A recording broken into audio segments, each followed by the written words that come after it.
My name is Victoria Whitfield, and despite everything I've achieved, I was never good enough for my family. But that night at Mercy General Hospital, everything changed. Before I share my story, let me know where you're watching from and hit like and subscribe if you've ever had to walk away from someone who refused to see your worth. Growing up in Asheville, North Carolina, in the shadow of the Blue Ridge Mountains, I learned early that love in the Whitfield family came with conditions. My father, Jonathan Whitfield, was a prominent real estate developer who'd built half the luxury resorts dotting our mountain town. My mother, Patricia, spent her days organizing charity galas and her evenings reminding me of all the ways I fell short of her expectations. But it was my older brother, Marcus, who dealt the cruelest blows. "Victoria's too emotional to be a doctor," he'd say at family dinners, cutting into his steak with surgical precision. "Medicine requires logic, not feelings," she cries when she watches medical dramas. Marcus was 3 years older, a rising star in orthopedic surgery at Duke University Medical Center, Golden Boy. The heir apparent to our father's empire, though he'd chosen medicine over real estate, everything he touched turned to gold, while I seemed to tarnish everything I tried. "Your brother's right, sweetheart," Dad would add, not looking up from his phone. "Maybe consider something more suitable. Marketing, perhaps, or event planning like your mother." I was 16 then, sitting at our mahogany dining table in our sprawling estate on Sunset Mountain, watching the city lights twinkle below through floor-to-ceiling windows. I'd just gotten straight A's in AP biology and chemistry, but that didn't matter. What mattered was Marcus's opinion, and he'd already decided I wasn't cut out for his world. "I want to help people," I'd whisper. But my voice was always drowned out by Marcus's confident pronouncements about his latest surgical rotation or his plans for a residency at Johns Hopkins. "Helping people is admirable," Mom would say, refilling her wine glass. "But you have to be realistic about your limitations." My limitations.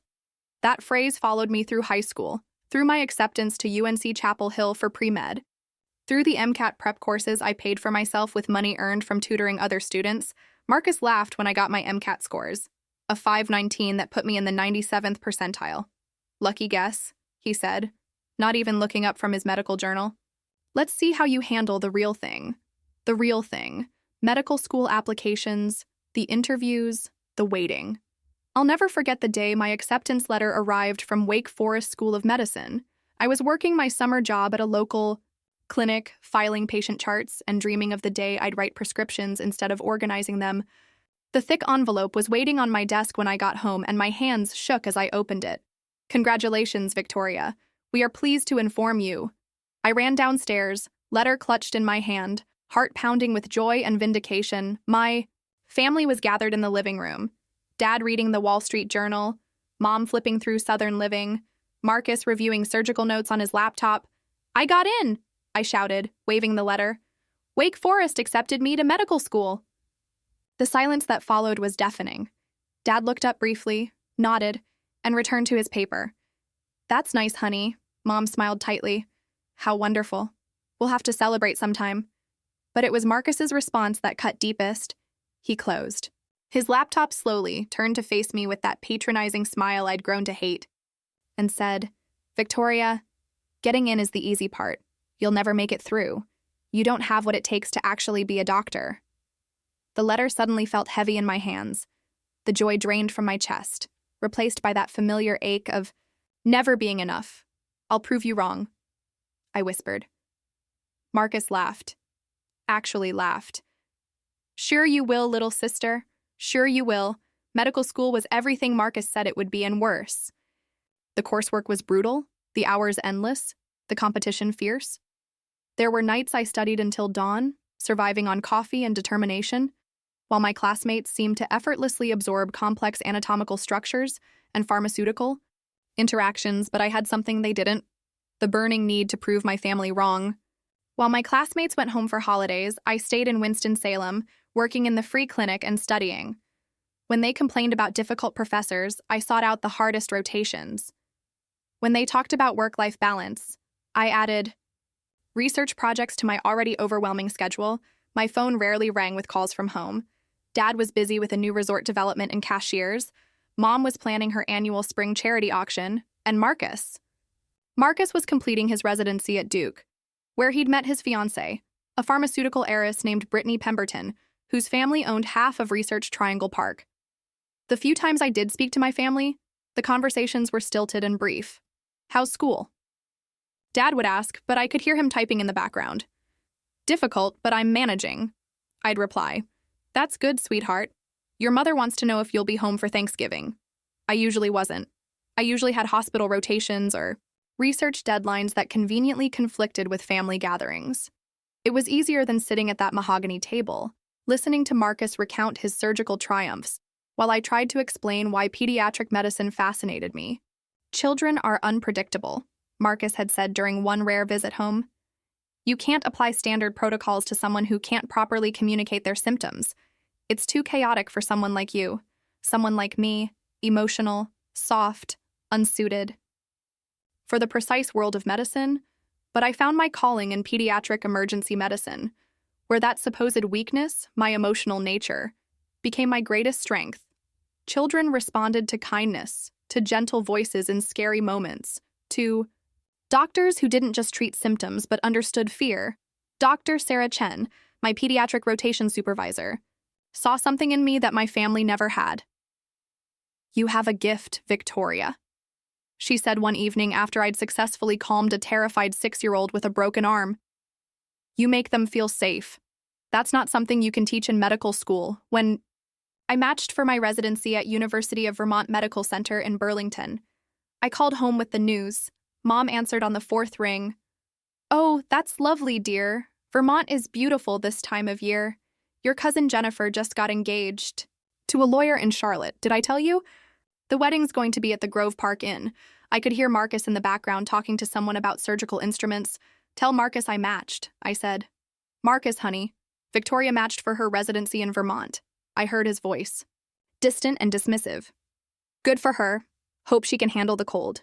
That was it. No congratulations. No acknowledgement that matching for residency was a significant achievement, that thousands of medical students competed for limited spots. Just a comment about the weather. I hung up and cried in my small apartment in Winston-Salem, surrounded by medical textbooks and acceptance letters, wondering why their approval still mattered so much to me. Burlington, Vermont, became my sanctuary. The Green Mountains reminded me of home, but here, nobody questioned my dedication or doubted my abilities. Here I was just Dr. Whitfield, competent, caring, and increasingly confident. My residency program director, Dr. Michael Rodriguez, was everything my family wasn't: supportive, encouraging, and genuinely invested in my growth as a physician. "You're one of our strongest residents," he told me during my second-year evaluation. "The kids love you, the families trust you, and your clinical skills are exceptional. Have you considered staying for a fellowship?" A fellowship, the highest level of specialized training, reserved for the most promising residents. At Wake Forest, I'd dreamed of subspecializing in pediatric emergency medicine, but those dreams had felt impossible under the weight of my family's expectations. Now sitting in Dr. Rodriguez's office overlooking Lake Champlain, the possibility felt real. "I'd love to," I said, surprised by the strength in my own voice. "Excellent. I'll put you in touch with Dr. Elizabeth Harper at Boston Children's Hospital. She runs one of the best pediatric emergency medicine fellowship programs in the country." Boston Children's Hospital, I'd researched their program extensively during medical school, but it had seemed too prestigious, too competitive for someone like me, someone whose own family doubted her abilities. But I'd changed during my time in Vermont. The constant questioning of my competence had faded, replaced by the confidence that came from successfully treating hundreds of young patients, from earning the respect of colleagues who saw my work rather than my family dynamics. I called home that night to share the news about the fellowship opportunity. "Boston?" Mom sounded impressed for the first time in years. "How prestigious." Marcus was just saying how competitive those positions are. My heart quickened. Finally, maybe some recognition. "It is competitive," I agreed, "but Dr. Rodriguez thinks I have a strong chance." "Well, we'll see," Mom said, and I could practically hear her deflating my hopes through the phone. These things don't always work out the way we plan. Marcus had to apply twice for his fellowship at Mayo Clinic. Marcus had gotten into Mayo. Of course he had. And of course, my potential achievement was immediately compared to his established success. "I should go," I said. "Early shift tomorrow." "Oh, before you hang up," Marcus and Brittany are engaged, officially. He proposed at the Biltmore estate last weekend. Isn't that romantic? We're planning the engagement party for Christmas Eve at the house. You'll come, won't you? Christmas Eve. I'd been working Christmas Eve for 3 years running, partly by choice and partly because someone had to cover the emergency department during the holidays. But this year, maybe I could make the effort. Maybe Marcus's engagement would put him in a generous mood. Maybe my fellowship application would impress him enough to finally see me as a real doctor. I'll try, I said. Wonderful. It'll be so nice to have the whole family together. Dr. Elizabeth Harper was intimidating in the way that only truly brilliant people can be. She was small and precise, with silver hair pulled back in a neat bun and eyes that seemed to see through. Pretense directly to competence. My interview at Boston Children's Hospital was grueling. 3 hours of clinical scenarios, research discussions, and philosophical questions about pediatric emergency medicine. But for the first time in my life, I felt like I belonged in that conference room, discussing complex cases with some of the most respected physicians in the country. Your letters of recommendation are exceptional, Dr. Harper said, reviewing my file. Dr. Rodriguez speaks very highly of your clinical judgment and your ability to connect with young patients and their families. Thank you, pediatric emergency. Medicine has become my passion. Tell me about that. What draws you to this subspecialty? I thought about the 6-year-old with the broken arm, about the terrified teenager who'd overdosed on her mother's antidepressants, about the countless frightened children I'd comforted during my residency. Children in crisis need more than just medical treatment, I said. They need advocates, someone who can see past the immediate emergency to the whole child, who can communicate with them at their level and help their families navigate the most terrifying moments of their lives. Doctor. Harper nodded thoughtfully. And your research interests? I outlined my research on pain management protocols for pediatric patients, work I'd been developing with Dr. Rodriguez that had potential for publication in major medical journals. The interview felt like a conversation between colleagues, not an interrogation. When it ended, Dr. Harper walked me to the elevator personally. We'll be in touch within 2 weeks, she said. But I want you to know that this was one of the stronger interviews I've conducted this cycle. I floated out of Boston Children's Hospital, past the bustling cafeteria and the colorful murals designed to comfort young patients. For the first time, I could envision myself working here, contributing to cutting-edge research while treating the most complex pediatric emergency cases in New England. When the acceptance call came 10 days later, I was in the middle of a shift at University of Vermont Medical Center. Dr. Rodriguez found me in the break room afterward, grinning. Dr. Harper called me personally, he said. She wanted to make sure I knew how impressed she was with you. Congratulations, Dr. Whitfield. Dr. Whitfield, not Victoria. Not Jonathan's daughter, not Marcus's little sister, Dr. Whitfield. I called home immediately, still in my scrubs, still buzzing with excitement and vindication. Dad answered this time. Victoria, how's Vermont treating you? Dad, I got the fellowship. Boston Children's Hospital accepted me for their pediatric emergency medicine program. Silence. Then, that's incredible, sweetheart, Boston Children's. Marcus mentioned that program once, said it was nearly impossible to get into. Nearly impossible, Marcus had said that. Maybe he'd finally recognize my achievement. It is competitive, I said, trying to keep the pride out of my voice and failing. Only 6 fellows accepted nationwide each year. We're so proud of you, Dad said, and for a moment his voice sounded genuine. Your mother's going to be thrilled. This is wonderful news. When Mom got on the phone, she was effusive in a way. I hadn't heard since my high school graduation, Boston. Oh, Victoria, this is marvelous. We'll have to tell everyone at the engagement party. Marcus will be so impressed. Marcus will be so impressed. Finally, maybe I'd done something worthy of my brother's respect. Is he there? I asked. I'd love to tell him myself. He's at the hospital, but I'll call him right away. Oh, this is such exciting news. A fellowship at Boston Children's Hospital. Wait until the ladies at the country club hear about this. For once, I didn't mind being Mom's bragging rights. I'd earned this recognition, and if it took a prestigious fellowship to finally get my family's attention, so be it. Christmas Eve in Asheville was everything I remembered from childhood. Twinkling lights strung through the bare branches of our ancient oak trees. The scent of Mom's signature spiced cider wafting from the kitchen. the sound of expensive cars. Crunching up our circular driveway, I'd driven down from Vermont in my practical Honda Civic, its back seat loaded with carefully chosen gifts. For Marcus and Brittany, I'd selected a vintage wine from a small Vermont vineyard, a 2015 Pinot Noir, that had won several regional awards and cost me nearly a month's resident salary. It wasn't just expensive. It was thoughtful, representing my new home and my new life as a physician. The house looked exactly as I remembered, but somehow smaller. The grand foyer with its marble floors and crystal chandelier, the formal living room with its antique furniture, and Persian rugs. It all seemed designed to impress rather than welcome. Mom greeted me at the door, resplendent in a deep red silk dress that probably cost more than my monthly rent. "Victoria, you look wonderful, so professional." She air-kissed my cheeks, careful not to disturb her makeup. "Everyone's so excited to hear about your fellowship." The house was filled with familiar faces, Dad's business associates, Mom's charity committee, friends, distant relatives who appeared at major family events.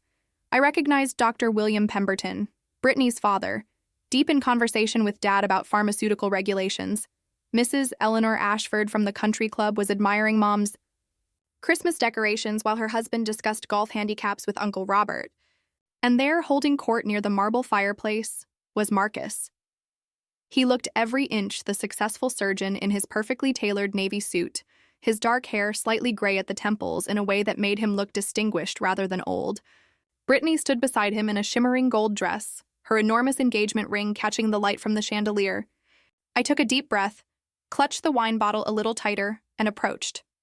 "Marcus," I said, interrupting his conversation about a complex spinal surgery he'd performed the previous week. "Congratulations on the engagement." He turned, and, for a moment, his face showed something that might have been genuine pleasure at seeing me. "Victoria, Mom said you were coming. How's Vermont?" "Cold," I said, echoing his earlier comment, but with a smile. "But wonderful. I have some news to share, actually." "Oh?" Brittany looked interested, her perfectly manicured hand resting on Marcus's arm.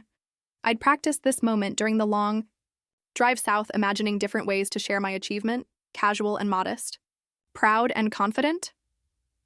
I settled on straightforward. I matched for a fellowship at Boston Children's Hospital, pediatric emergency medicine. The silence that followed was brief but noticeable. Then Marcus's expression shifted, becoming the polite mask he wore when discussing things that didn't particularly interest him. "Boston Children's," he said slowly. "That's competitive." "Very," I agreed, waiting for more. Waiting for congratulations, for recognition, for some acknowledgement that his little sister had achieved something significant. "Pediatric emergency medicine," Brittany said, filling the awkward pause. "That must be challenging." "It is, but I love it.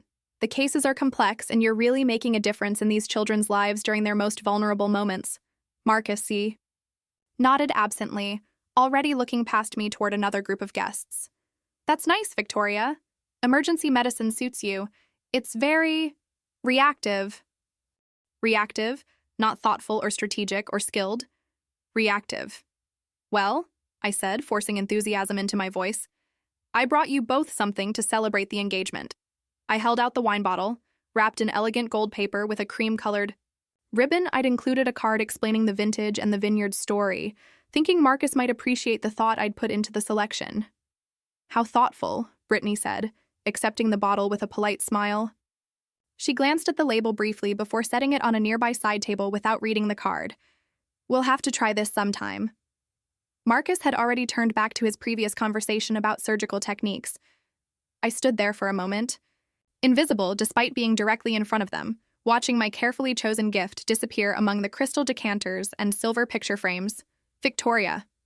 Dr. Pemberton approached, his face bright with interest. "I hear congratulations are in order. Boston Children's Hospital. Very impressive." Finally, someone who understood the significance of my achievement. "Thank you, Dr. Pemberton. I'm excited." About the opportunity. As you should be. Elizabeth Harper runs an exceptional program there. I've consulted with their team on several pharmaceutical trials. Top-notch research, cutting-edge treatment protocols.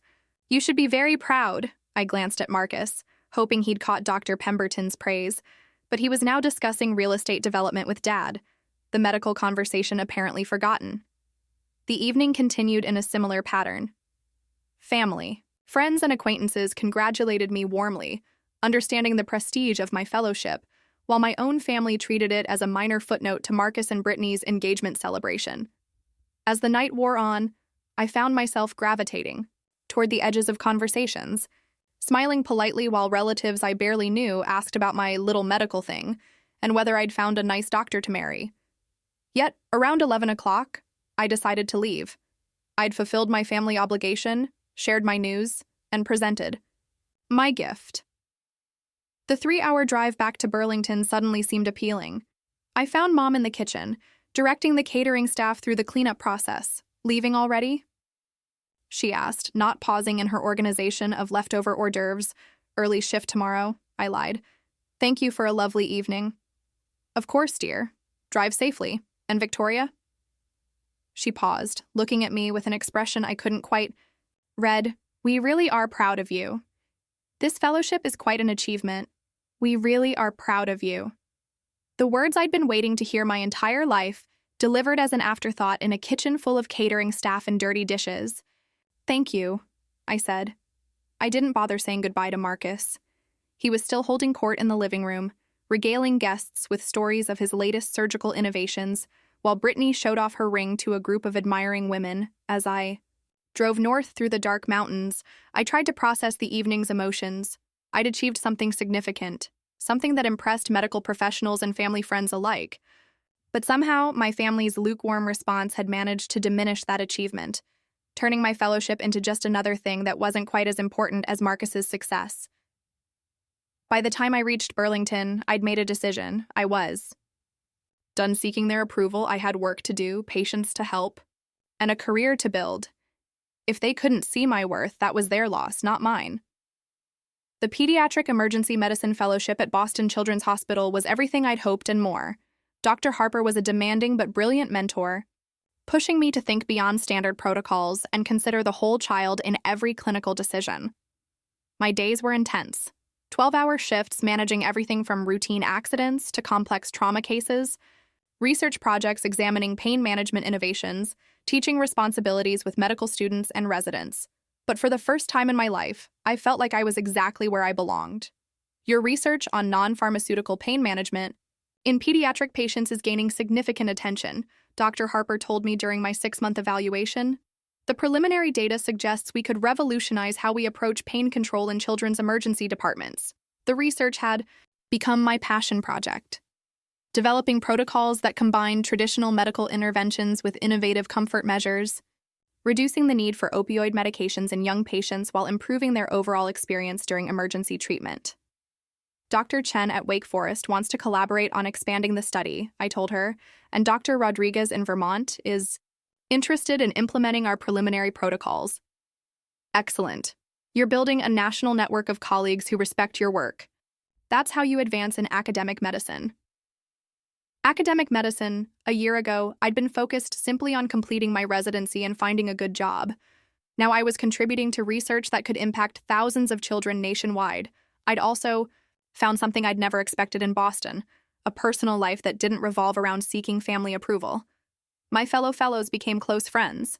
Understanding the demanding schedule and shared passion for pediatric emergency medicine, I started dating Dr. James Morrison, a cardiothoracic surgery resident who appreciated both my professional dedication and my ability to leave work stress at the hospital. "You're different from when you started the program," James observed one evening as we walked along the Charles River after particularly challenging shifts. "More confident, more sure of yourself?" He was right. The constant need to prove myself to my family had gradually faded, replaced by the daily affirmation that came from successfully treating patients, earning colleagues' respect, and contributing meaningful research to my field. When I called home now, the conversations were brief and pleasant but distant. Mom would update me on social events and charity activities. Dad would ask general questions about Boston and my work. Marcus rarely came to the phone, always busy with surgery or hospital politics. I stopped volunteering information about my achievements. When my research was accepted for presentation at the American Academy of Pediatrics National Conference, I didn't call home to share the news. When Dr. Harper asked me to co-author a chapter in a major pediatric emergency medicine textbook, I celebrated with James and my fellow fellows, not my family. It was liberating, this gradual disconnection from their opinions, but it was also lonely in ways I hadn't expected. Near the end of my fellowship, Dr. Harper called me into her office for what I assumed would be a routine career planning discussion. Instead, she presented me with an opportunity that would change everything. "Victoria, I have a proposition for you," she said, her usually serious demeanor showing hints of excitement. Mercy General Hospital in Asheville, North Carolina, is looking to establish their first dedicated pediatric emergency department. They need someone to lead the program, design the protocols, hire the staff, essentially build a specialized unit from the ground up. Asheville, my hometown, the place I'd spent years trying to escape. It's a significant opportunity, Dr. Harper continued. You'd be the chief of pediatric emergency medicine, reporting directly to the emergency department director and the chief medical officer. Full academic appointment at UNC School of Medicine, research opportunities, and the chance to implement all the innovations we've been developing here in Boston, chief of pediatric emergency medicine. At 29 years old, I'd be leading a department in the hospital where I'd once shadowed doctors as a pre-med student, dreaming of the day I might be skilled enough to work there. The position comes with a substantial salary and benefits package, Dr. Harper added, sliding a folder across her desk. But more importantly, it's a chance to impact pediatric emergency care throughout Western North Carolina. Mercy General serves a large geographic area, and right now, the closest dedicated pediatric emergency department is here in Boston or down in Atlanta. I opened the folder, scanning the job description and compensation package. The salary was more than I'd dreamed of making at this stage of my career, and the opportunity to build a program from scratch was professionally exhilarating. But Asheville meant returning to the place where I'd always been Marcus's lesser sister, Jonathan's disappointing daughter, Patricia's charity case who'd somehow managed to stumble into a medical career. "I'll need time to consider it," I said. "Of course. Take all the time you need, but Victoria?" Dr. Harper's expression was serious. "Don't let personal considerations overshadow professional opportunities. You're ready for this level of responsibility, and this position would establish you as a leader in the field." That night, I called James to discuss the offer. We'd been dating for 8 months, and while our relationship was serious, we hadn't made any concrete plans about the future. "Asheville," he said thoughtfully. "That's where you grew up." "Where?" "I couldn't wait to leave," I corrected. "But also where you could make a real impact. How many kids in Western North Carolina would benefit from having a dedicated pediatric emergency department close to home instead of having to travel to major cities for specialized care?" He was right, of course. The decision shouldn't be about my family dynamics or my desire to avoid uncomfortable situations. It should be about the professional opportunity and the potential to help children in need. "What about us?" I asked. James was quiet for a moment. "I have 2 more years of residency here in Boston, then hopefully a fellowship in cardiothoracic surgery. That's at least 3 more years before I'd be geographically flexible." 3 years, long-distance relationships, were challenging under the best circumstances, nearly impossible with demanding medical careers. "But," he continued, "I don't want my timeline to limit your opportunities. This sounds like an incredible position." I spent the next week researching Mercy General Hospital, reviewing their current emergency department protocols, and imagining what a dedicated pediatric unit might look like. The more I learned, the more excited I became about the professional possibilities. Finally, I called Dr. Harper to accept the position. "Excellent decision," she said. "They're hoping you can start in 2 months, which will give you time to finish your current research projects and transition your patients. I'll set up a call with Dr. Richard Brennan, the emergency department director, to discuss your vision for the program. 2 months to finish my fellowship, say goodbye to Boston, and prepare to return home as Dr. Victoria Whitfield, chief of pediatric emergency medicine, not Marcus's little sister, not the daughter who'd never quite measured up, but a highly trained physician with the credentials and authority to transform pediatric emergency care in my hometown." Moving back to Asheville felt surreal. I'd left as an uncertain medical student, constantly seeking validation and approval. I was returning as a fellowship-trained physician with a leadership position at the city's premier hospital. I found a beautiful townhouse in the historic Montford neighborhood. Close enough to Mercy General for easy commutes, but far enough from my parents' estate to maintain healthy boundaries. The place had character, hardwood floors, original moldings, a small garden where I could grow herbs, and felt like mine. In a way my childhood bedroom never had. My first day at Mercy General was overwhelming in the best possible way. Dr. Richard Brennan, a tall, energetic man in his 50s with graying hair and kind eyes, gave me a comprehensive tour of the emergency department and introduced me to the staff. "Everyone's excited about the pediatric program," he said as we walked through the treatment areas. "We've been referring too many cases to other cities, and families have been asking for specialized pediatric care for years." The current emergency department was well-run and properly equipped, but it lacked the specialized environment that children needed: child-sized equipment, colorful decorations to reduce anxiety, staff trained specifically in pediatric emergency. Protocols. "I've secured approval for a complete renovation of the East Wing," Dr. Brennan continued, showing me the space that would become my domain.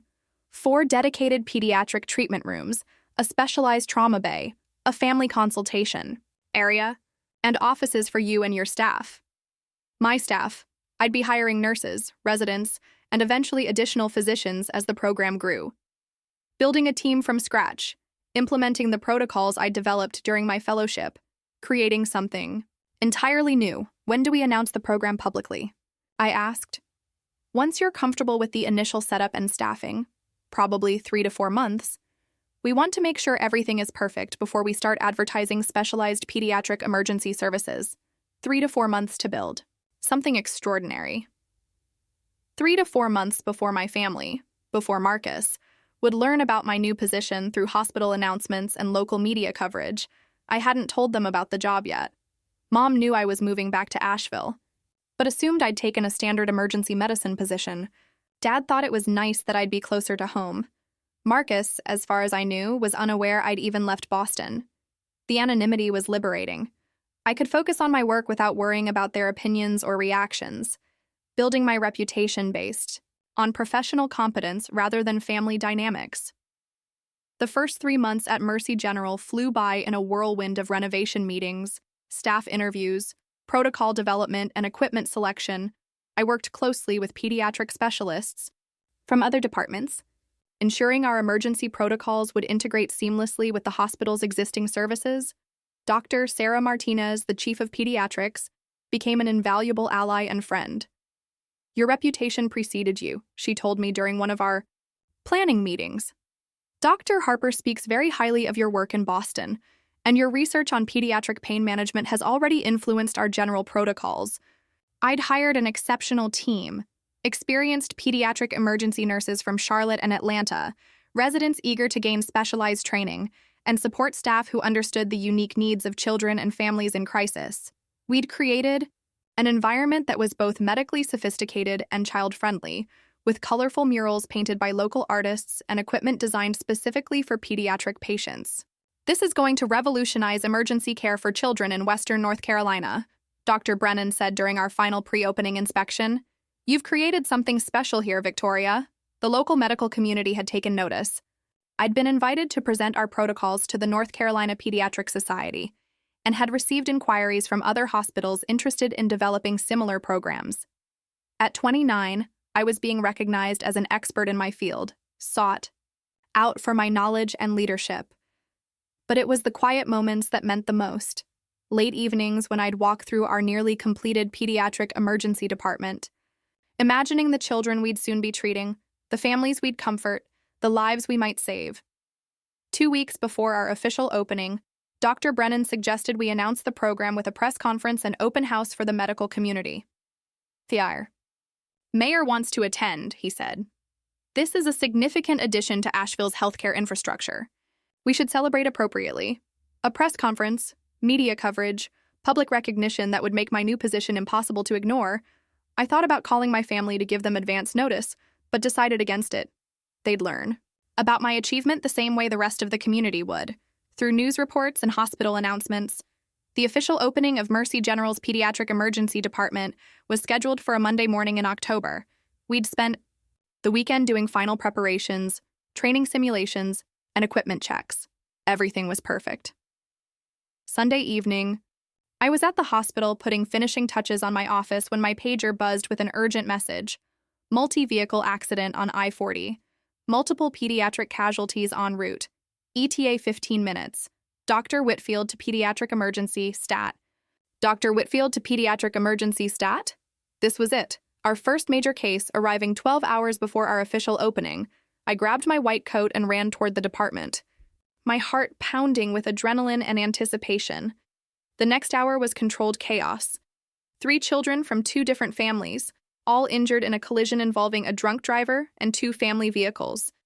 A 7-year-old with possible internal injuries, a 4-year-old with a broken arm and facial lacerations, and an infant with head trauma. I moved between treatment rooms, directing my team, consulting with trauma surgeons, comforting terrified parents while making rapid clinical decisions. This was everything I'd trained for, everything I'd built. The program to handle. Vitals are stabilizing on the infant, called Rebecca, one of our pediatric emergency nurses. Neurosurgery is on their way down. Good. How's the 7-year-old? CT shows no internal bleeding. Dr. Patterson thinks it's severe bruising and muscle strain, but he wants to keep her overnight for observation. I was updating the parents in our family consultation room when I heard a commotion in the main emergency. Department corridor, raised voices, someone demanding to speak with whoever was in charge. I'm Dr. Marcus Whitfield, I heard through the partially open door. I'm a surgeon at Duke Medical Center, and I need to speak with whoever's treating the children from the highway accident. My fiancé's sister was in one of those cars. My blood ran cold. Brittany's sister. I'd been so focused on the medical crisis that I hadn't processed the patients. Names beyond their ages and injuries. But now, hearing Marcus's voice in my emergency department, the pieces clicked into place. I stepped out of the consultation room, still wearing my white coat with Dr. Victoria Whitfield, Chief of Pediatric Emergency Medicine, embroidered on the chest. Marcus was standing near the nurse's station, his usually perfect appearance disheveled. His hair was messy, his shirt wrinkled, and there was genuine panic in his eyes, an expression I'd never seen before. Marcus, I said quietly. He spun around, his face cycling through confusion, surprise, and something that might have been relief. Victoria? What are you doing here? I thought you were in Boston. I work here, I said simply. I'm treating the children from the accident. You work here? His voice was sharp with disbelief. Since when? Since 3 months ago, I'm the Chief of Pediatric Emergency Medicine. The words hung in the air between us. Chief, not resident, not fellow, not reactive emergency physician. Chief. That's impossible, he said, but his voice lacked conviction. You just finished your fellowship, Dr. Whitfield? Rebecca approached cautiously, clearly sensing the tension. The infant's parents are asking for an update. Of course, I said, my professional demeanor kicking in automatically. Marcus, if you'd like to wait in the family consultation room, I'll update you on all 3 patients once I finish with the immediate medical needs. 3 patients? His voice cracked slightly. How many children were hurt? 3. All stable now, but I need to focus on their care. Please wait in the consultation room. He nodded numbly, the fight gone out of him completely. This wasn't the confident surgeon, who'd dismissed my dreams, who'd laughed at my ambitions. This was a man terrified for his future family, dependent on his little sister's medical expertise. Over the next 2 hours, I coordinated with pediatric surgery, neurology, and orthopedics. To ensure all 3 children received comprehensive care, the infant would need monitoring but showed no signs of serious brain injury. The 4-year-old required surgery to properly set her broken arm. The 7-year-old would be sore for weeks but had no serious internal damage. When I finally entered the consultation room to update Marcus, he was slumped in a chair, staring at his hands. All 3 children are going to be fine, I said, taking the seat across from him. The baby has a mild concussion, but no brain injury, Sarah. That's Brittany's niece. Has a broken radius that we're repairing surgically tonight, Emma. Her cousin has severe bruising but no internal injuries. Thank God, he whispered, his voice thick with emotion. When Brittany called, when she said there'd been an accident, they're all going to make full recoveries, Marcus, I promise you. That, he looked up at me then, really looked at me, perhaps for the first time in our lives. You saved them, he said quietly. My team and I provided appropriate medical care, I corrected. That's what we're trained to do. Your team. He was staring at my white coat, at the embroidered title. That made my position unmistakable. You're really the chief of pediatric emergency medicine? I am. But you're... He stopped, seemed to catch himself before saying something we'd both regret. I'm what, Marcus? I always thought you were too emotional for emergency medicine. Too soft? I considered his words carefully before responding. Those children tonight needed someone who could remain calm under pressure, while also understanding their fear. They needed medical expertise combined with compassion. You call it emotional, I call it comprehensive patient care. He was quiet for a long moment, processing not just my words but the reality of where we were sitting, the department I'd built, the lives I'd potentially saved. When did this happen? He asked finally. When did you become this? I've always been this, Marcus. You just never looked closely enough to see it. The next morning, news of our successful handling of the multi-vehicle accident spread quickly through the hospital and the local medical community. Dr. Brennan was effusive in his praise during the scheduled opening ceremony, which took on added significance given our emergency baptism by fire. Dr. Whitfield and her team demonstrated exactly why Mercy General needed a dedicated pediatric emergency department. He announced to the gathered crowd of hospital administrators, community leaders, and local media. Their expertise and compassion quite literally saved lives on their very first night. The mayor spoke about the importance of specialized pediatric care for Western North Carolina. The chief medical officer outlined plans for expanding the program. Local news cameras captured footage of our colorful, child-friendly treatment rooms and interviewed parents whose children had been treated in other emergency departments over the years. And through it all, I caught glimpses of my family in the back of the crowd. Mom stood near the main entrance, elegant in a navy dress and pearls, her expression unreadable. Dad was beside her, occasionally nodding as colleagues approached to congratulate him on his daughter's achievement. Marcus stood slightly apart, still looking shell-shocked from the previous night's revelations. After the formal ceremony, as the crowd dispersed and media crews packed up their equipment, my family approached. Victoria. Mom said, her voice carefully controlled, "This is quite impressive." "Thank you."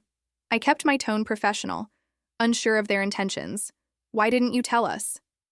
Dad asked, but he didn't sound angry, more confused than hurt. "I wanted to establish myself here before announcing it," I said.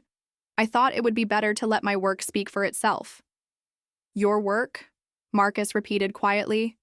"Victoria, I had no idea last night when I saw you in action when I realized what you'd built here." He trailed off, seemingly unable to finish the thought. "Dr. Whitfield?" A voice interrupted from behind me.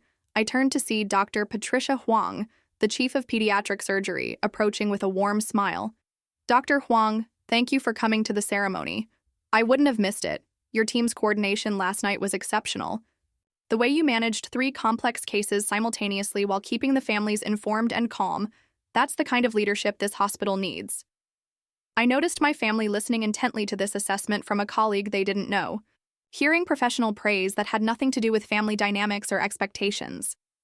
"I also wanted to discuss your research proposal for the pediatric trauma protocols," Dr. Huang continued.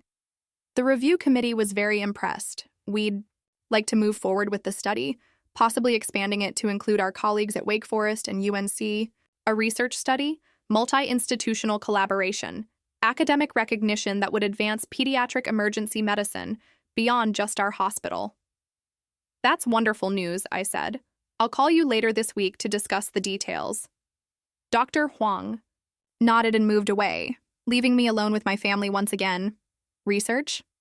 Mom asked, her voice showing the first real interest I'd heard in years. "I'm developing new protocols for pediatric trauma care, based on work I started during my fellowship in Boston. If the study proves successful, it could change how children's hospitals nationwide approach emergency treatment." "Nationwide," Dad repeated, his business mind clearly grasping the scope of what I was describing. Marcus was staring at me with an expression I'd never seen before. Not dismissal or condescension, but something approaching respect. "Victoria," he said slowly, "I owe you an apology. Several apologies, actually." I waited, curious to hear what form his acknowledgement would take. I was wrong about you, about your abilities, about your suitability for medicine, about... He gestured helplessly at the pediatric emergency department around us. About everything, apparently. Marcus. No, let me finish. Last night, watching you work, seeing how your staff looks to you for leadership, understanding that you built all of this. I realized I've been an ass for most of your life. The admission hung in the air between us. Mom and Dad exchanged glances, clearly uncomfortable with this level of emotional honesty. You weren't wrong about everything, I said carefully. I am emotional, I do get attached to my patients, but those aren't weaknesses in pediatric emergency medicine. They're strengths. I know that now, he said. I should have known it years ago, Dr. Whitfield. Rebecca appeared beside us, looking apologetic for the interruption. I'm sorry, but we have an incoming trauma. 7-year-old fell from a playground, possible head injury, ETA 5 minutes. I'll be right there, I said, already shifting back. Into work mode, I looked at my family. These people who'd shaped so much of my self-doubt and determination. I have to go, I said. There's a child who needs help. Of course, Mom said, and for the first time she sounded genuinely proud rather than politely impressed. As I walked toward the treatment area, I heard Marcus say to our parents, "Did you see how everyone defers to her? The nurses, the other doctors, they all look to Victoria for leadership. She's not just a doctor here, she's the doctor." 3 days later, Marcus appeared at my office door during my lunch break. He looked more like his usual composed self, but there was something different in his demeanor. Less arrogance, more uncertainty. "Do you have a minute?" he asked. I gestured to the chair across from my desk, curious about this unprecedented visit. "I've been thinking about the other night," he began. "And about everything I said to you over the years. I want to make sure you understand that my apology was genuine." "I appreciate that, Marcus. But I also want to understand something." He leaned forward, his expression serious. "How did you do it? How did you go from the uncertain pre-med student I remember to this?" He gestured around. My office, with its diplomas, research awards, and photos from my fellowship in Boston. It was a fair question, and one I'd been reflecting on myself. "I stopped trying to prove myself to you," I said simply. "Once I focused on proving myself to my patients and colleagues instead of seeking family approval, everything changed." He flinched slightly at the directness of my answer. "That night when you laughed at my medical school acceptance, when you said I'd never make it through, do you remember that?" "Yes," he said quietly. "I spent years trying to show you that you were wrong, but eventually I realized that your opinion of my abilities had nothing to do with my actual abilities. I was a good doctor whether you acknowledged it or not. You're not just a good doctor, Victoria. You're an exceptional one. What you've built here, the way you handled that emergency, the respect you've earned from colleagues I've never even met. It's remarkable." The praise felt strange coming from Marcus, like hearing a foreign language I was still learning to understand. "There's something else," he continued. "Brittany's family has been talking about what happened that night. Her sister Jennifer, Sarah's mother, she wanted me to thank you personally. She said you didn't just treat Sarah's injuries. You helped her understand what was happening, made her feel safe when she was terrified." "That's part of pediatric emergency medicine," I said. "Treating the whole child, not just the medical problem." "I know that now, but I didn't understand it before." He paused, seeming to gather his thoughts.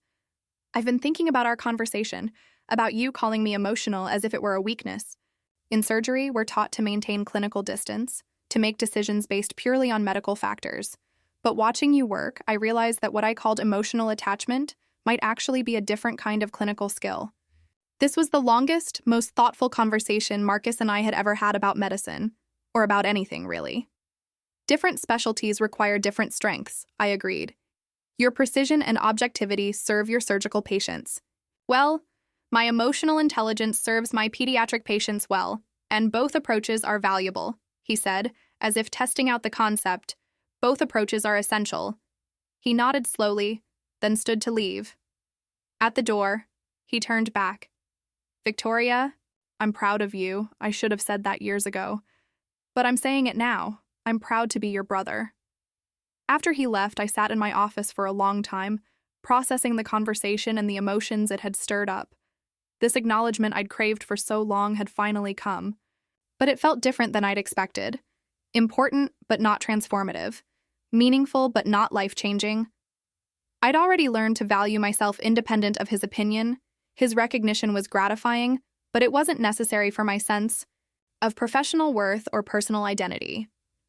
The real victory wasn't Marcus's apology or respect. The real victory was that I no longer needed either one to know my own value. Over the following months, the pediatric emergency department thrived beyond anyone's expectations. We treated hundreds of children, from routine injuries to complex medical emergencies, and our outcomes consistently exceeded national benchmarks for pediatric emergency care. My research on pediatric trauma protocols was accepted for publication in the Journal of Emergency Medicine. With Dr. Harper as co-author and collaborating physicians from 3 other major children's hospitals, the study's findings were already being incorporated into treatment guidelines at pediatric emergency departments across the Southeast. You've accomplished something remarkable here, Dr. Brennan told me during my 6-month performance review. Patient satisfaction scores are the highest we've ever recorded, clinical outcomes are exceptional, and you've built a team that other departments want to emulate? Thank you. I'm proud of what we've achieved. The hospital board is discussing expanding the program, possibly adding a pediatric intensive care unit and additional subspecialty services. Would you be interested in leading that expansion? Leading a larger pediatric program, potentially becoming the chief of pediatric services for the entire hospital system? A year ago, such an opportunity would have seemed impossible. Now, it felt like a natural progression. I'd be very interested. I said, my relationship with my family had also evolved in unexpected ways. Mom called regularly now, genuinely interested in my work and occasionally asking for medical advice for friends' children. Dad had started introducing me as my daughter, Dr. Victoria Whitfield, Chief of Pediatric Emergency Medicine at Mercy General at business events. His pride obvious and unforced. And Marcus had become something I'd never expected. A colleague who respected my expertise and occasionally sought my consultation on cases involving pediatric patients at Duke. I have a 12-year-old who needs emergency spinal surgery, he'd called to say the previous week. Her parents are terrified and she's not cooperating with pre-surgical procedures. Any suggestions for managing pediatric anxiety in a surgical setting? A year ago, Marcus asking for my professional advice would have felt like validation of everything I'd worked to achieve. Now it simply felt like one physician consulting another about patient care, which was exactly what it should be. James had visited twice from Boston, and we'd maintained our relationship despite the distance. He was applying for cardiothoracic surgery fellowships, and several programs in North Carolina were among his top choices. How would you feel about having a cardiothoracic surgeon in Asheville? He'd asked during his last visit.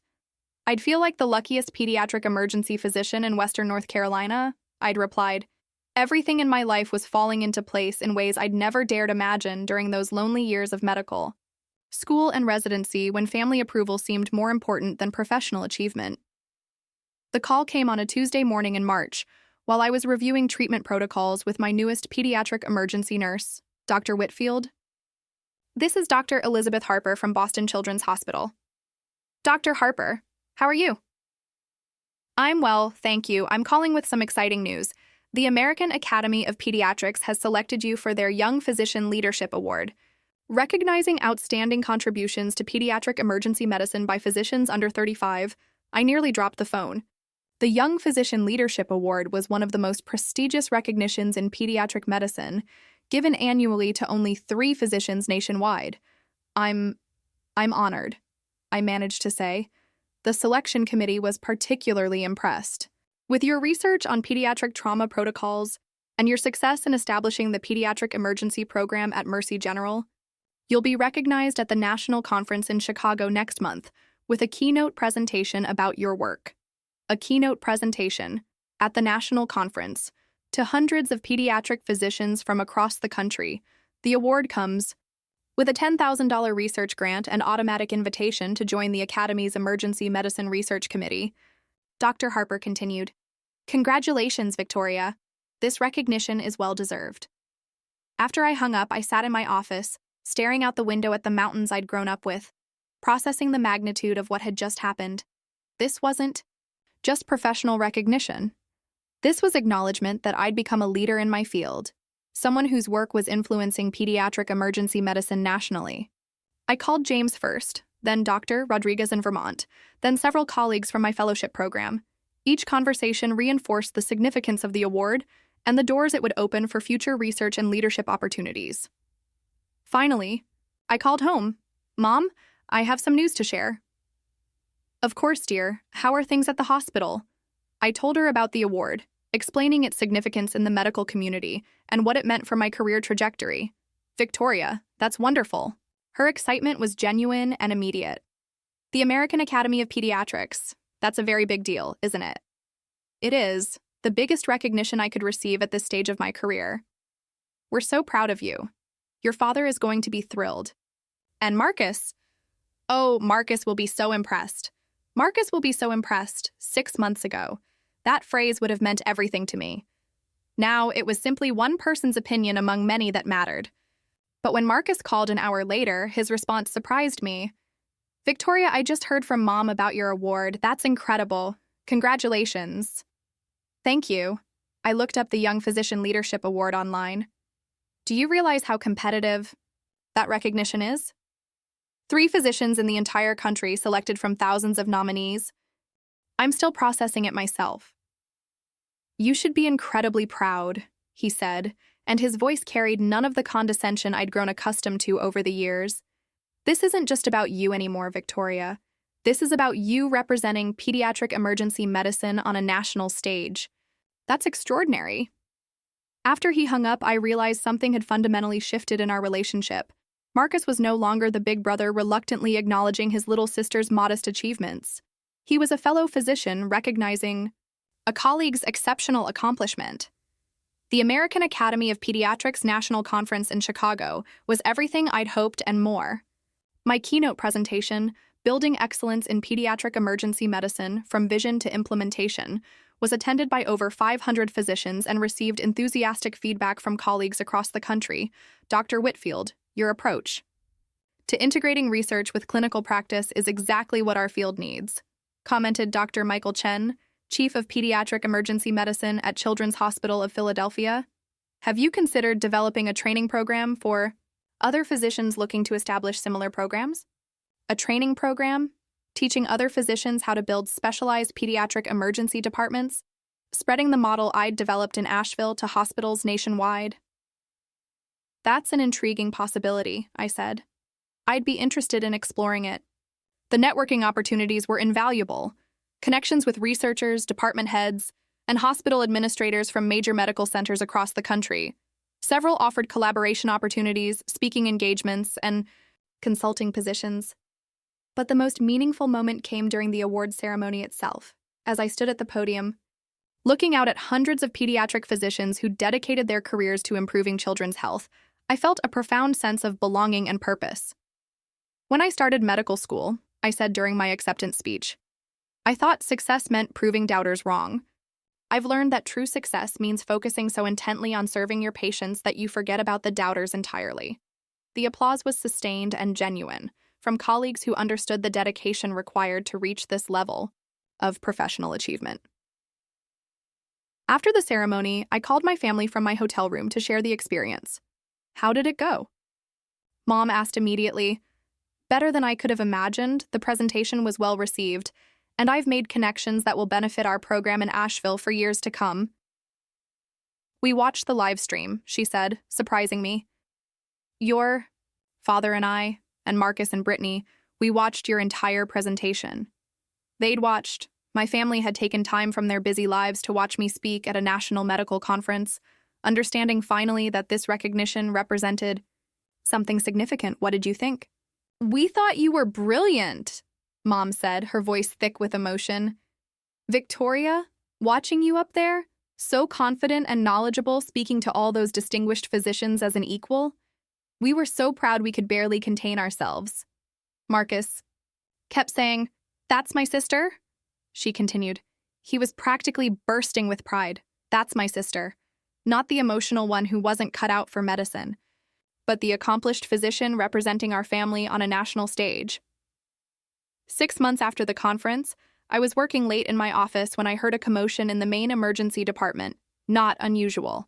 Mercy General's emergency department was always busy. But something about the urgency and the voices made me look up from my research proposal. We need the pediatric chief stat. I heard someone call multi-vehicle accident, multiple pediatric casualties, and one of the adult victims is asking specifically for Dr. Victoria Whitfield.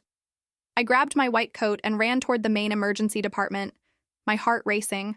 With familiar adrenaline, multi-vehicle accidents were always challenging, requiring coordination between multiple specialties and careful triage to ensure the most critical patients received immediate attention. But as I rounded the corner into the trauma bay, I stopped short. Marcus was lying on a gurney, his face pale and his left arm clearly broken. Blood stained his shirt, and his usually perfect hair was disheveled. Beside him, on a smaller gurney, was a boy I didn't recognize, maybe 8 years old, crying for his mother. Marcus! I rushed to his side, my professional training warring with personal concern. What happened? Car accident, he said through gritted teeth. A drunk driver ran a red light, hit 3 cars. This is Tommy. He gestured weakly toward the child beside him. His parents are en route in another ambulance.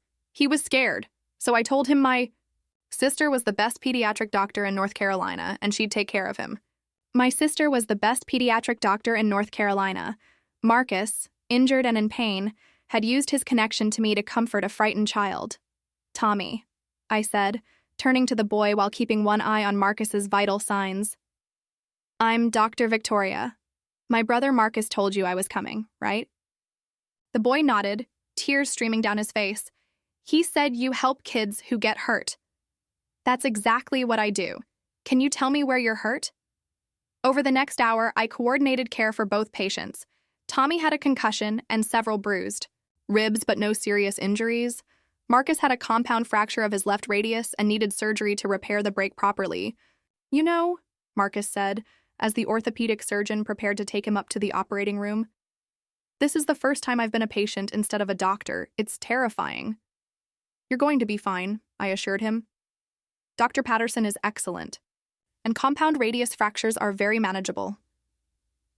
I'm not worried about the surgery, he said quietly. I'm worried about what this means for my surgical career. What if I can't operate the same way? What if my hand coordination is compromised? For the first time, I saw vulnerability in Marcus that had nothing to do with physical pain. He was facing the possibility that his identity as a surgeon, the thing that had defined his worth in our family for so long, might be threatened. Marcus, I said, taking his uninjured hand, you're an exceptional surgeon, but you're also an exceptional physician. If this injury affects your surgical abilities, you'll adapt. You'll find other ways to contribute to medicine, other ways to help patients. Like you did, he said, understanding the parallel. When I told you that you weren't cut out for surgery, you found something better suited to your strengths.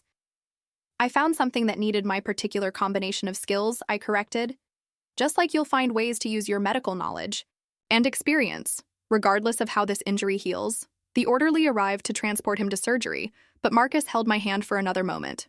Victoria, thank you, not just for tonight, but for showing me that there are many ways to be an excellent physician. Marcus's surgery went well, and his recovery progressed better than expected. The orthopedic surgeon was optimistic about his return to full surgical function, though it would require months of physical therapy and gradual reintroduction to complex procedures. During his recovery, he spent time at my pediatric emergency department, observing our protocols and learning about the subspecialty he'd once dismissed as reactive medicine. Your diagnostic process is completely different from what I do in surgery, he observed one afternoon, watching me evaluate a toddler with mysterious abdominal pain. You're gathering information from verbal and nonverbal cues, family history, and subtle behavioral changes that I never would have noticed. Different specialties, different skill sets, I said, echoing our conversation from months earlier. But it's not just different. It's sophisticated. The way you communicated with that child got her to show you where the pain was worst, made her comfortable, enough to cooperate with the examination.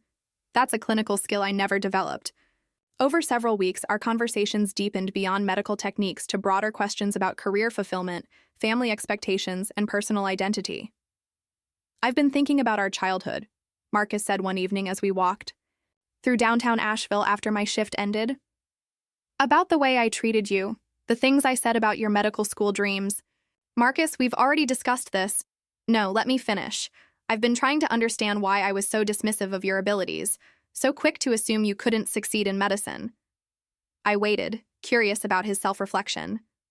"I think I was threatened by you," he said quietly.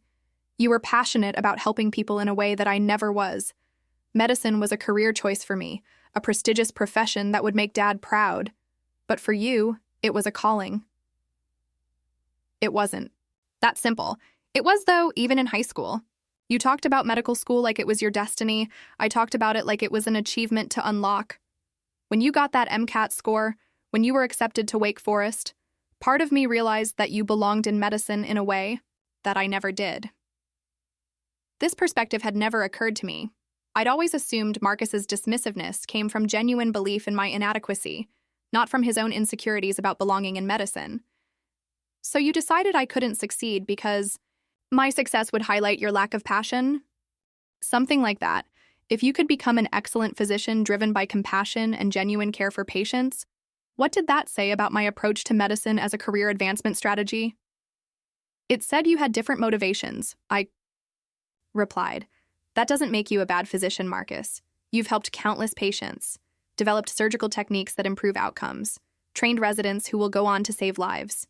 But I've never felt the sense of purpose that you clearly have. When I watch you work, when I see how you light up talking about pediatric emergency medicine research, I realize I've never experienced that kind of professional fulfillment." We walked in comfortable silence for several blocks, processing the conversation and its implications for our relationship moving forward. "What are you going to do about that?" I asked finally. "I don't know yet, but acknowledging it is a start."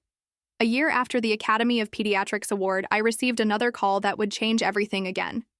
"Dr. Whitfield, this is Dr. Jennifer Morrison from the Robert Wood Johnson Foundation. We're pleased to inform you that you've been selected for our Healthcare Innovation Fellowship, recognizing your outstanding work in pediatric emergency medicine and your potential for national healthcare leadership."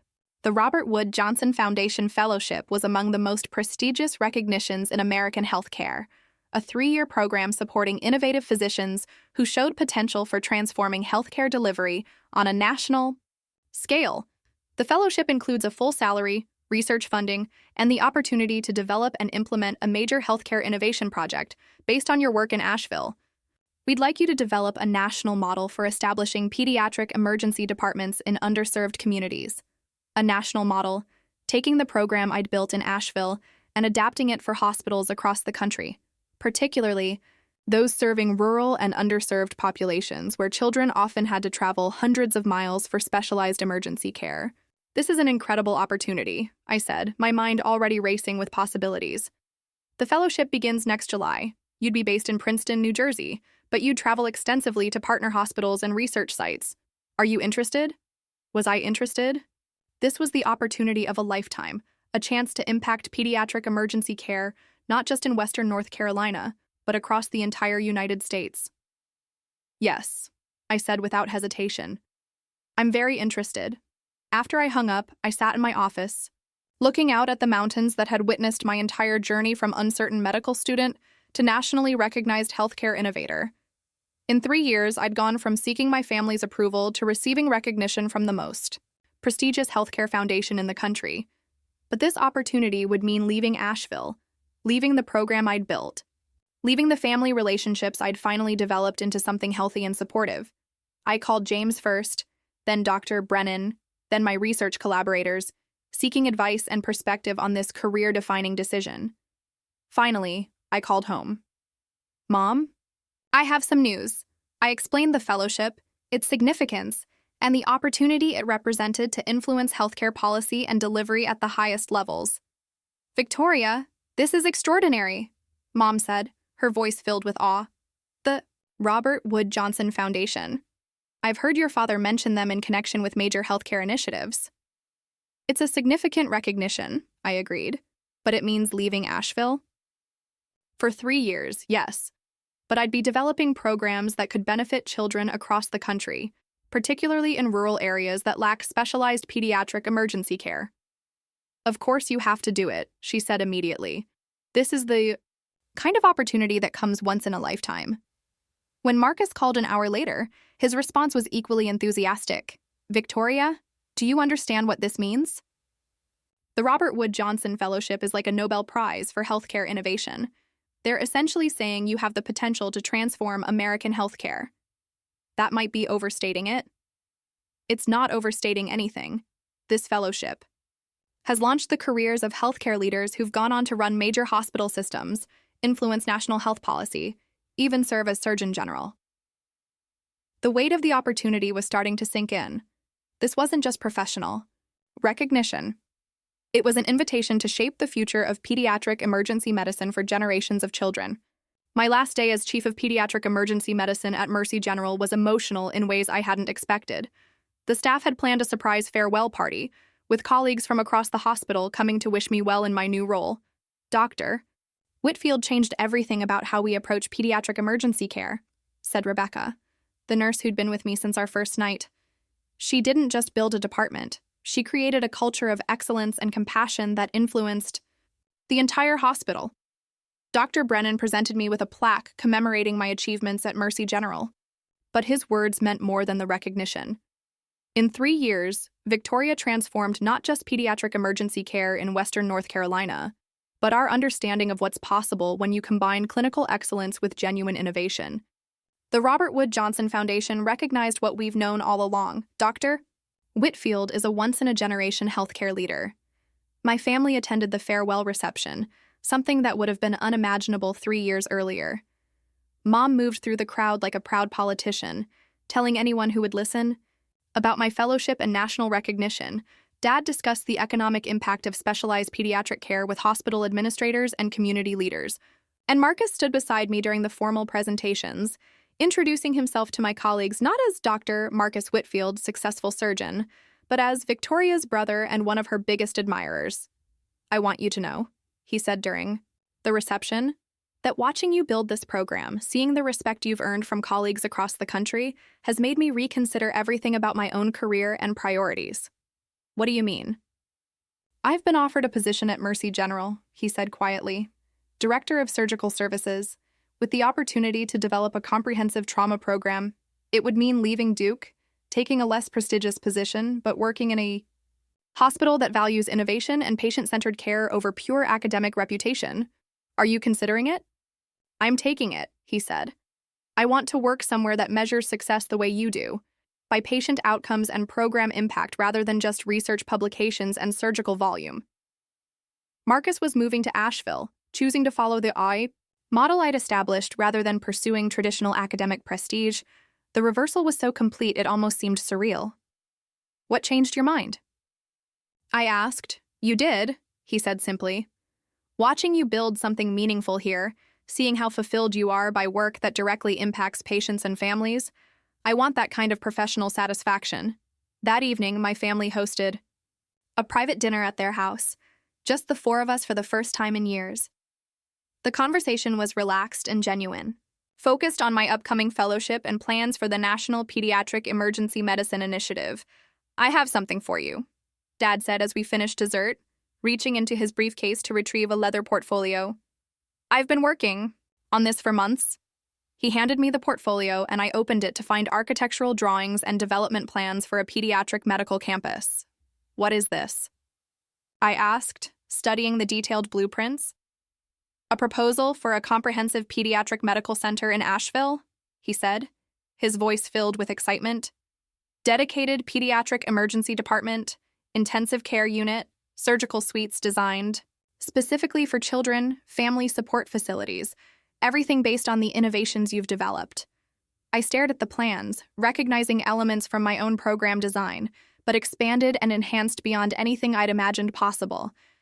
The initial funding would come from a combination of sources, Dad continued, including a significant contribution from Whitfield Development. We want to name it the Dr. Victoria Whitfield Pediatric Medical Center. Dad, I don't know what to say. Say you'll consult on the project during your fellowship, he replied. Help us design something that sets the standard for pediatric care not just in North Carolina, but nationally. The Dr. Victoria Whitfield Pediatric Medical Center. My name. On a building, my innovations institutionalized in permanent form, my vision for pediatric emergency care made manifest in brick and mortar.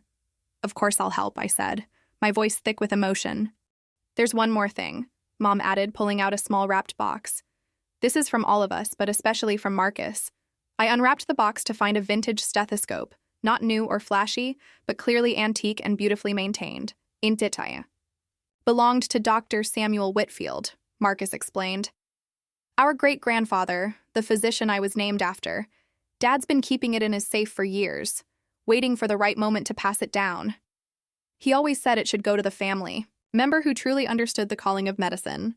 Dad added, "We all agree that's you, Dr. Samuel Whitfield's stethoscope, a family heirloom I'd never known existed, representing a medical tradition that stretched back generations. And they were giving it to me, not to Marcus the surgeon, but to me, the pediatric emergency physician who'd found her calling in the most chaotic, unpredictable corner of medicine." "Thank you," I whispered, holding the stethoscope carefully. "This means everything to me." As I prepared to leave for Princeton and the Robert Wood Johnson Fellowship, I spent a quiet morning in my Montford townhouse, packing the last of my belongings and reflecting on the extraordinary journey that had brought me to this moment. 3 years ago, I'd returned to Asheville as a fellowship-trained physician with something to prove. I was leaving as a nationally recognized healthcare innovator with nothing left to prove to anyone, including myself. The revenge I'd sought wasn't dramatic or confrontational. I hadn't humiliated my family at a public event or delivered cutting speeches about their lack of faith in my abilities. Instead, I'd built something so undeniably excellent, so clearly impactful, that their skepticism had gradually transformed into respect and admiration, Marcus called as I was loading my car for the drive to New Jersey. "Victoria, I wanted to catch you before you left." "Of course. What's on your mind?" "I've been thinking about that night 3 years ago when you said you'd prove me wrong about becoming a doctor." "I remember. You did prove me wrong, but not in the way I expected. I thought proving me wrong would mean becoming the kind of doctor I was. Technically proficient, professionally successful, academically respected. Instead, you became something I could never be." I waited for him to continue. "You became the kind of doctor who changes lives not just through medical expertise, but through genuine compassion and innovative thinking. You didn't just prove you could succeed in medicine, you proved that medicine needed someone exactly like you." "Marcus, let me finish. The night you treated Sarah and those other children, when I saw you in action for the first time, I realized something. I'd spent years trying to diminish your potential because I was afraid you'd surpass me. But I was wrong to fear that. Your success doesn't diminish mine. It elevates our entire family." "Thank you for saying that. There's more. The Robert Wood Johnson Fellowship, the national recognition, the Pediatric Medical Center Dad's planning. None of that surprises me anymore. You were always destined for this level of achievement. I was just too insecure to see it." After we hung up, I sat in my car for a few minutes, processing the conversation and the completeness of my transformation from family disappointment to family pride, the revenge I'd unconsciously sought, the vindication, the recognition, the proof that their doubts were wrong, had been achieved not through confrontation or dramatic gestures, but through quiet excellence and persistent dedication to something larger than family approval. I thought about that 16-year-old girl sitting at the mahogany dining table, listening to Marcus dismiss her dreams of medical school, feeling diminished and uncertain about her own potential. If I could speak to her now, I'd tell her that the family's opinion mattered far less than she thought, and that her worth as a future physician had nothing to do with their ability to recognize it. But I'd also tell her that sometimes the sweetest revenge is simply becoming so undeniably excellent at what you do that the people who doubted you have no choice but to admire your success. Dr. Victoria Whitfield sat in her office at the Robert Wood Johnson Foundation, reviewing applications for the Pediatric Emergency Medicine initiative she'd developed over the past 3 years. The program had successfully established specialized pediatric emergency departments in 47 hospitals across 12 states, dramatically improving emergency care for children in rural and underserved communities. Her phone buzzed with a text from James, now Dr. James Morrison, her husband of 2 years, and the director of pediatric cardiothoracic surgery at the new Dr. Victoria Whitfield Pediatric Medical Center in Asheville. Sarah Pemberton's surgery went perfectly. She'll make a full recovery from her congenital heart defect. Her parents asked me to thank you for referring them to our program. Sarah Pemberton, Brittany's niece, the frightened 4-year-old Victoria had treated during that first emergency years ago. Now 7 years old and about to have her life transformed by corrective cardiac surgery at a medical center bearing Victoria's name. The irony wasn't lost on her. The child whose emergency treatment had triggered Marcus's first recognition of her medical competence was now being treated at a hospital. Built to honor her innovations in pediatric care, her assistant knocked on the door. "Dr. Whitfield? The Secretary of Health and Human Services is here for your meeting about the National Pediatric Emergency Care Standards." Victoria stood, smoothing her jacket and checking her reflection in the window. At 34, she was one of the youngest physicians ever to advise the federal government on healthcare policy. But the years of building programs, conducting research, and earning colleagues' respect had given her the confidence to operate at the highest levels of medical leadership. As she walked toward the conference room where government officials waited to hear her recommendations for improving pediatric emergency care nationwide, Victoria thought about the journey that had brought her here. She'd never set out to seek revenge against her family's doubts or prove them wrong through spectacular achievement. She'd simply pursued excellence in service of the children and families who needed her medical expertise. But sometimes the most complete victory is the one you achieve not by defeating your doubters, but by becoming so successful that their early skepticism becomes irrelevant to your story. The doubts had shaped her, motivated her, and ultimately strengthened her, but they no longer defined her. Dr. Victoria Whitfield was no longer Marcus's little sister, who'd surprised everyone by becoming a competent physician. She was a nationally recognized healthcare innovator whose work would impact generations of children and families. And that transformation, from seeking approval to earning respect, from proving doubters wrong to simply proving herself right, was the sweetest revenge of all. Have you ever had to choose between peace and family? Sometimes the most powerful revenge is walking away from the need for their approval and building something so extraordinary that their early doubts become footnotes to your success story. My brother said I'd never be a doctor. Now children across the country receive better emergency care because of programs I've developed, and a medical center bears my name. The nurse didn't just say, "Yes, Chief," that night. The entire medical community has said it, over and over, through awards, fellowships, and recognition I never dreamed possible. I didn't prove Marcus wrong by confronting him or humiliating him. I proved him wrong by becoming so undeniably excellent at what I do that his opinion became irrelevant to my worth. If my story resonated with you, hit like, subscribe to Silent Revenge, and share your truth in the comments. Because sometimes justice whispers, and still echoes forever.